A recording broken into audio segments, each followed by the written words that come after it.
di sini akan menjelaskan biografi tentang Aristoteles. Aristoteles merupakan salah satu filsuf Yunani yang menjadi guru Alexander Agung. Ia belajar dari Plato selama di Athena. Selama 20 tahun dia belajar dari Plato, dan pada umur 17 ia membuat karya tulisannya yaitu filsafat dan ilmu-ilmu lainnya, fisika, politik, etika, biologi, dan psikologi. Aristoteles membagi filsafat menjadi 4 persoalan, yaitu logika, fisika, metafisika, dan pengetahuan praktis. Analisis mengenai filsafat dilakukannya menggunakan silogisme. Pemikiran Aristoteles mengenai logika yang memanfaatkan metode deduktif dijadikan sebagai dasar dalam logika formal. Aristoteles juga meyakini bahwa keberadaan ilmu itu untuk mendukung kehidupan manusia. Filsuf Aristoteles mengemukakan cara berpikirnya ke dalam beberapa pemikiran. Yang pertama yaitu pemikiran filsafat, yang kedua pemikiran sains, yang ketiga pemikiran humaniora, yang keempat pemikiran ketuhanan. Pemikiran filsafat Aristoteles. Yang pertama yaitu abstraksi. Abstraksi menurut KBBI adalah metode untuk mendapatkan kepastian melalui penyaringan dari suatu kejadian yang terjadi. Jadi, Aristoteles menggunakan abstraksi ini sebagai cara atau metode untuk melahirkan ilmu pengetahuan yang seperti kita ketahui sekarang, diantaranya yaitu ilmu fisika, matematika, maupun metafisika. Metode filsafat Aristoteles menggunakan penalaran secara induktif dan penalaran secara deduktif. Penalaran induktif adalah cara berpikir yang berdasar pada suatu kejadian yang khusus untuk memastikan teori konsep yang umum. Yang kedua adalah penalaran deduktif. Penalaran deduktif adalah cara berpikir yang mengimplementasikan atau menerapkan sesuatu yang umum dan selanjutnya akan dikaitkan dengan aspek-aspek yang khusus. Pada metode deduktif ini, kebenaran sudah diketahui secara umum dan selanjutnya akan mencapai pengetahuan yang baru mengenai isu dan indikasi khusus. Pemikiran sains Aristoteles ada 2, yaitu ilmu sains dan retorika. Yang pertama, ilmu sains. Aristoteles mencoba membagi ilmu ini ke dalam beberapa divisi. Yang pertama, ilmu teoritis.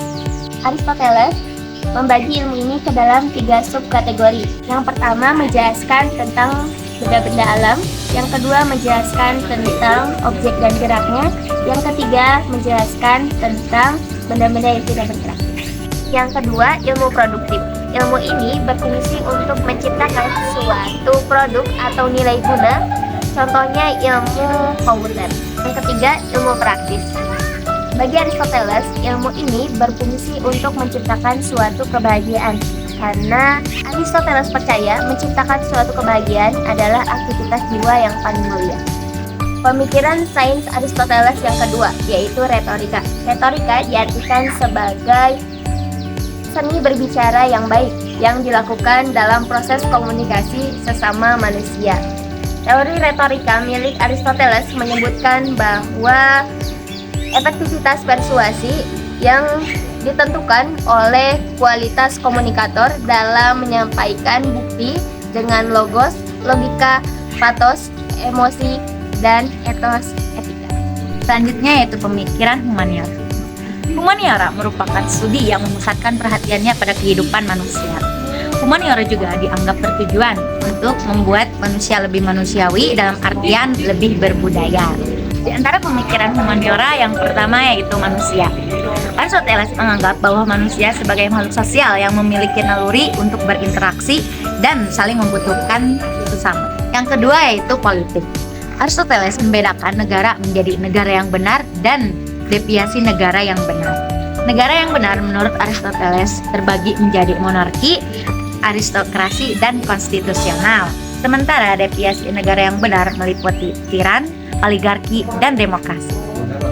Saya yang akan membahas tentang humaniora dan hukum, humaniora dan psikologis, humaniora dan komunikasi. Oke, yang pertama saya akan membahas tentang humaniora dan hukum. Singkatnya, apa itu hukum? Hukum itu adalah peraturan atau adat yang secara resmi dianggap mengikat, yang dikukuhkan oleh penguasa atau pemerintah. Hubungan antara humaniora dan hukum ini menunjukkan tradisi yang sama dan tumpang tindih dalam hal keprihatinan, metode, serta nilai-nilai dan sejarah.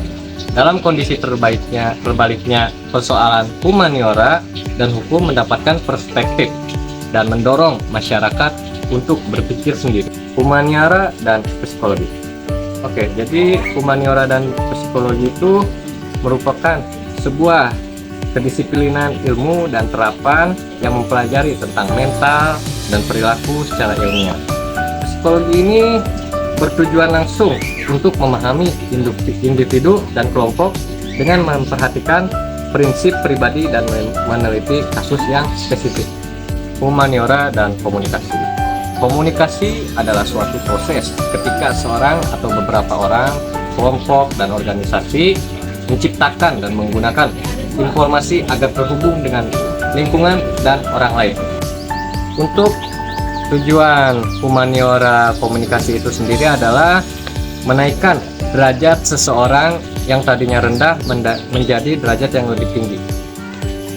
Dalam bahasa filsafatnya itu sendiri adalah memanusiakan manusia untuk menjadi manusia utuh dalam wujud dan jiwanya sendiri. Selanjutnya tentang pemikiran ketuhanan Aristoteles.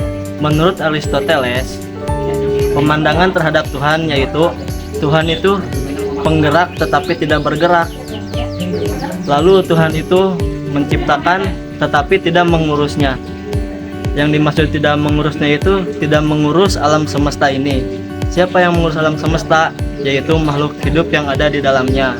Lalu bagaimana sih Aristoteles menyebarkan pemikirannya? Yaitu melalui buku yang ditulisnya dalam bahasa Arab, yaitu pada masa Khalifah Al-Mansur.